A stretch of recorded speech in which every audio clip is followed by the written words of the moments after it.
How you doing, everybody? It's Saturday the 23rd of January 2010 and it's later on in the evening. It's about 8:30. Apologies about not being able to make posting yesterday. I was doing a job and it took a lot longer than what I thought it was going to take, and I didn't get home. By the time I had a shower and something to eat, it was too late, so I decided to leave it until today. Anyway, I want to talk about two things if I can today. I want to talk about unemployment, real unemployment. I want to talk about NAMA. I want to just finish off talking about NAMA. The real unemployment is brutal. It's a bad situation. The Central Statistics Office have released, well, they did in the last month, they released the latest figures relating to our live register, and it shows that we have about 420,000 people on that live register, and very difficult figure to get a grasp on. Nobody will give it out, but the media scribes, the media economists tell us that last year approximately 37,000 people left Ireland and emigrated abroad. A lot of these be young people. Alright, so huge brain drain is on.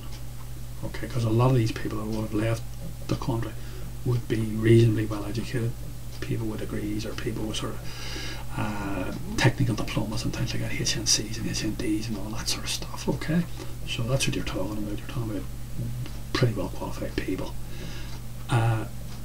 So really, our live register shouldn't be 420,000. It should be more like 450,000. And by the end of this year, we're talking about, I'm sure, between another 40 and 50,000 people. But how many of the whole lay register will emigrate again, I don't know. Because the situation is going to get worse. It's going to get dire this year. This year is going to be particularly bad. And the first ramifications of it were yesterday, reading the newspapers online, reading bad, really bad.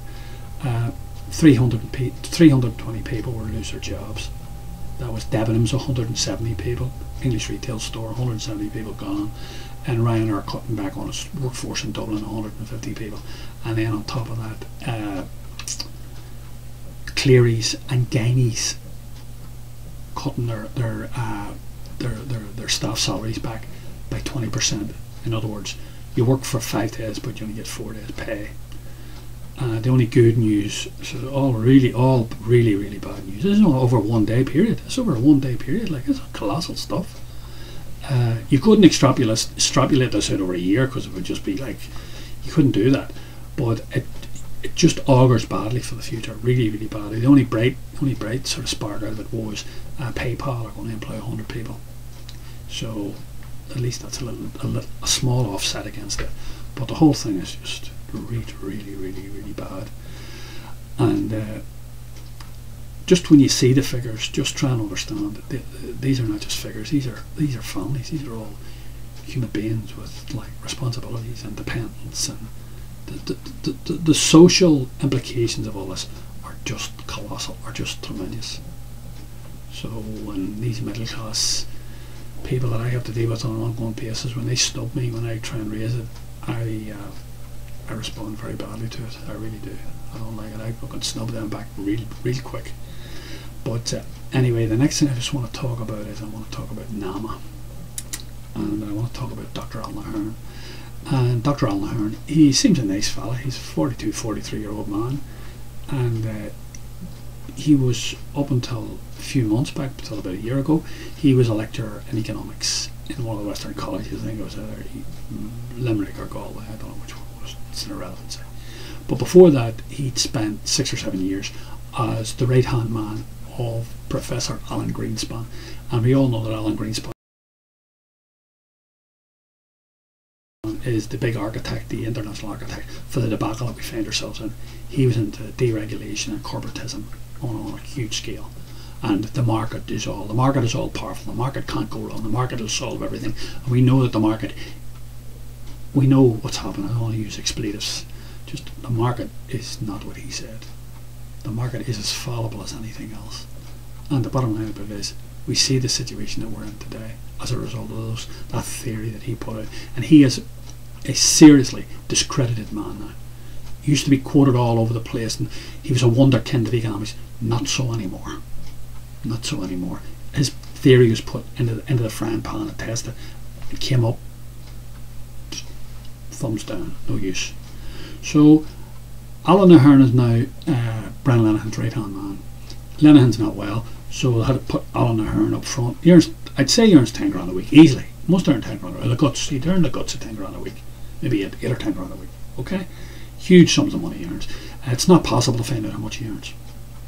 The two, they're secret. The two bodies are the National Treasury Management Agency and NAMA. You cannot find out how much they earn from nowhere, any websites, no government websites, no nothing. It's all a private contract between them and the state. Anyway, he stepped up the other day and he was at a meeting, I think on Wednesday or Thursday, and he put forward the line that NAMA is not going to just sit on the properties that it's going to acquire from the banks. Now we have to understand what's going on with NAMA. NAMA's in a situation where the banks loaned 100 monies for the properties that they have, and when I say the properties, the first tranche that NAMA will pay out, and it's going to do it within the next month, 6 weeks, is it's going to give the banks, I don't know what way it's going to break down, but they've told us what they're going to do. They've told us they're going to give the banks 18 billion. They're borrowing 54 billion. They're going to give the first tranche is 18 billion, and that relates to the borrowings of 16 property developers that the banks have on their books. Okay, so all of a sudden the property developers do not have to deal with the banks anymore. The property developers will be dealing directly with NAMA. Okay, you got to get this into your head here, because the banks will just give the property, the pieces of paper, the contracts over to NAMA. NAMA, us, this is us by the way, NAMA's us. Alright? The government has borrowed this money from the European Central Bank in our name. It's given it out to these banks. We're now responsible for all that money. The collateral for all that money is in all those contracts. Now, Dr. Alan Ahern, he says that they're not going to just sit on he was saying a year ago and 6 months ago they were going to sit on the property until the market recovered. Okay, now he says they're not going to do that. No, they're going to sell some of the property. So I'm just an ordinary citizen, I'm just an ordinary person.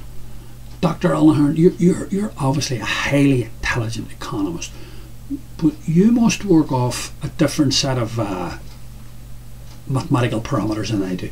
Please explain this to me, will you? The properties cost 100 monies. You bought them for 70 monies in our name. Okay?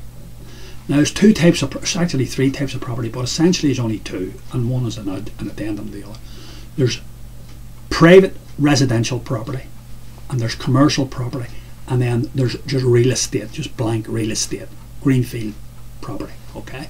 And the way it goes is private property, private residential property is now only worth 50 monies or less. The commercial properties are worth 60 monies or less, and the greenfield site monies are worth 15 monies or less. Who are you going to sell them to at more than 70 monies? Because that's what we've given the banks. That's what you're giving the banks in our name. You've given them 70 monies for them. Who's going to buy them for 70 monies or more so we can make a profit? So already we're taking a loss. Is that what you're telling us? And who's the loss going to be passed on to, Dr. Alan Ahern? Us? How much of a loss is it? Are we going to see how much the assessment for these figures are? How much was paid for these? Are we going to see the actual contracts? I don't think so. I don't think so. I think it's another scam. And we're the recipients of the scam, us Jew citizens, and our children and our grandchildren. And we get back to the Joseph Stiglitz interpretation. There's only two Nobel laureates in the world in economics that are still alive, Krugman and Stiglitz. And he says, he says about NAMA and how true. It's a direct transference of private debt to the public purse. And do you know what, Dr. Ahern? I think I prefer to believe him than believe you. You paint a rosy picture, but it ain't no rosy picture. It's a brutal looking picture. And it is only one future, and it ain't too rosy.